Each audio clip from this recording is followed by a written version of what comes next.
Nnamdi Kanu, the leader of the indigenous people of Biafra, may lose his British citizenship as his group has now been designated a terrorist organization by the British government.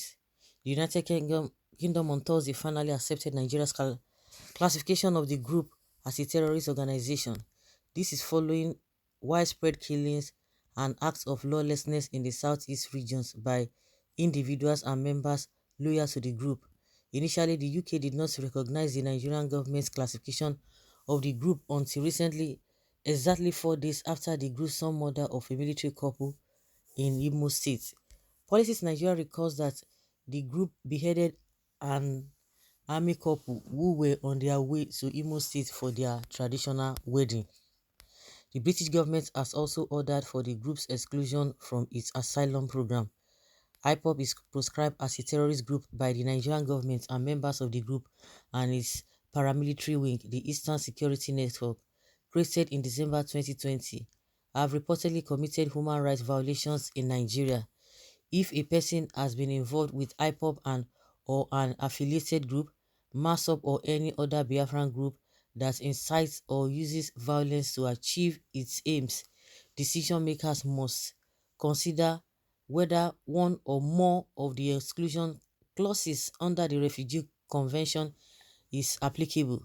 The persons who commit human rights violations must not be granted asylum, the UK Visas and Immigration UKVI posted on its website. Under UK law, is used against those who obtained citizenship by fraud and against the most dangerous people such as terrorists, extremists, and serious organized criminals. Under UK law, removing someone's British citizenship, also known as deprivation of citizenship, is used against those who obtained citizenship by fraud and against the most dangerous people such as terrorists, extremists, and serious organized criminals.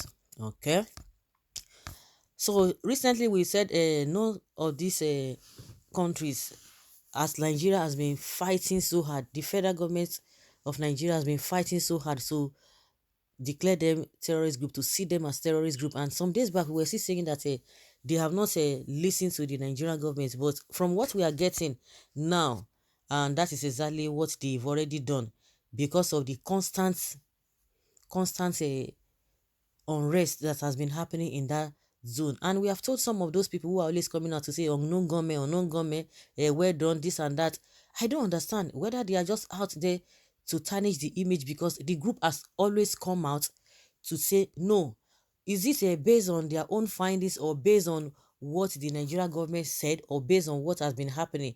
Did they do their own due diligence? Because the group, as far as I know, they have come out multiple times without number, to say no, we are not part of this. This is what we stand for.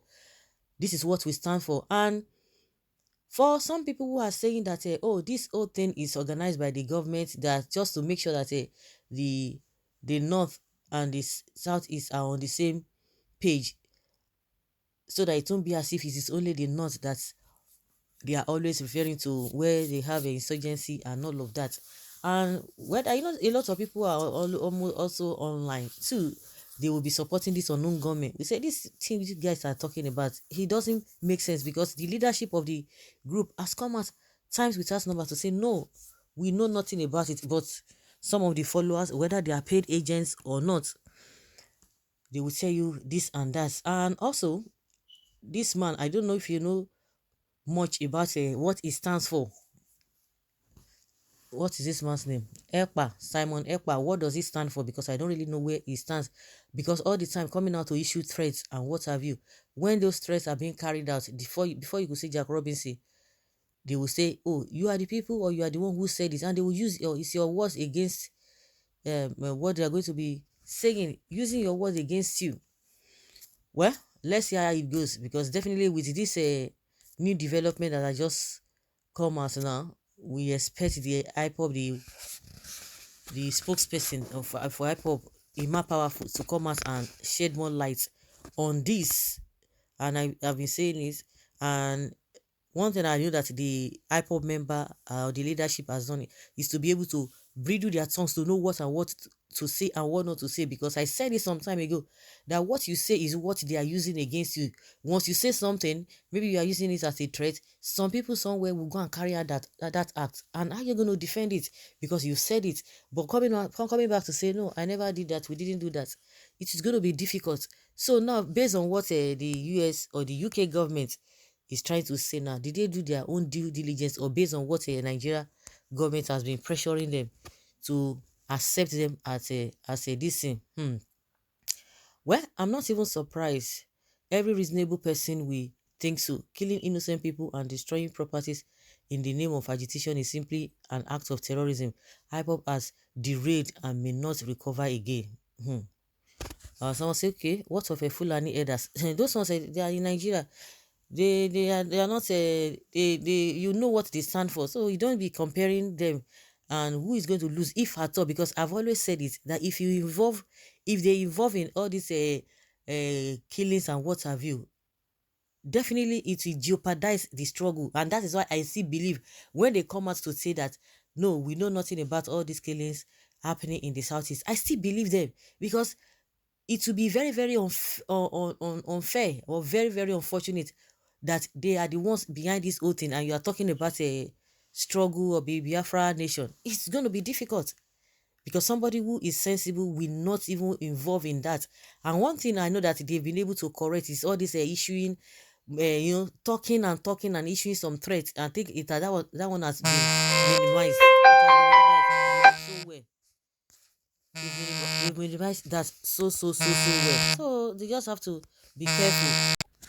Well, British people are really hypocrites, and they've been complaining. The IPOB members have been complaining of not trying to intervene, because the way and manner at which Nnamdi Kanu was brought back from Kenya was not the right thing, and everybody just keeping quiet.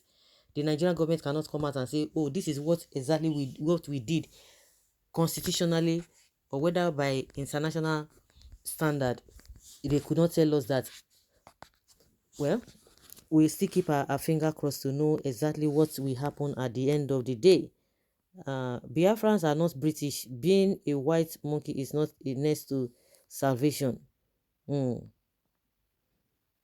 Well, that is a big problem. What problem? IPOB creating more problems for the southeast than solution. The best news of the day: those terrorists have turned our peaceful region into hell. People are now scared of going home, killing people anyhow. God will surely destroy them all, and anyone that supports their evil acts will be destroyed as well. Okay, so guys, let's hear your opinion and have your take on this.